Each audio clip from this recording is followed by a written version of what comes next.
I'm in the process of rebuilding this vintage, about 1950s Villiers two-stroke engine, and it's going to be the perfect platform to show you how to make gaskets out of aluminium cans. You see, the cylinder-based gasket that tore on disassembly is exactly 0.1 millimeters thick, or about 4 thou. This is way thinner than any gasket paper that I've got on hand, and it's incredibly difficult to find parts for an engine that's about 75 years old. It just so happens that fizzy drinks cans are that same thickness, so it'll be a perfect substitute in this case. They're precise in width, they don't compress, they're reusable, heat resistant, of course they're free to make, and they can be stacked on top of each other to set accurate clearances where necessary too. Therefore, in today's video, I'll show you how I form, anneal and seal these aluminium gaskets for instances like this that you may come across at home too. And as always, I've put Amazon links in the description below for you if you want to grab any of the tools that I use in today's video. I've got the original gasket in this case, which although is torn in many places, I've actually kind of stuck it back together. But if you don't have that luxury, you can simply lay a piece of paper over the surface that the gasket will lay on, and then using your thumb, ideally if it's a little bit dirty and oily, it does help, and just simply rub over that surface to give you the outline to work to.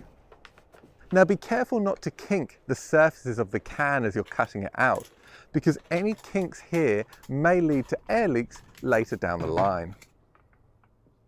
And now just gently curving the aluminium can back in the opposite direction will help to keep it flat and make the stenciling process that little bit easier next. From here, we can hold the original gasket down in place onto that can with some thin pieces of tape. And now use a fine tip pen to create the outline of the gasket in which to work to. I found these small scissors with a radius on them to be absolutely fantastic when cutting curves, both in paper and these soft metal gaskets too. They're cheap to buy and they're just really useful to have on hand. And I've linked these below as well if you want to grab yourself a set.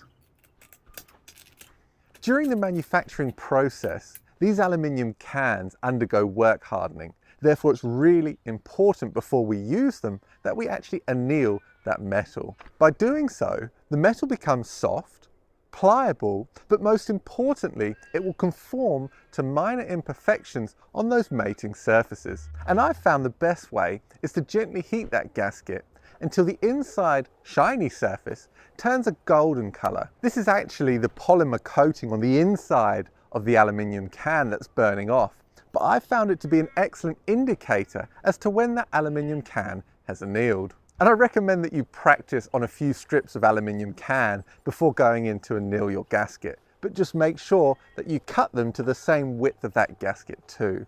It can melt quite quickly, and before you know it, you've got to start the whole process from scratch. Lastly, I always like to add some gasket dressing compound, just for peace of mind.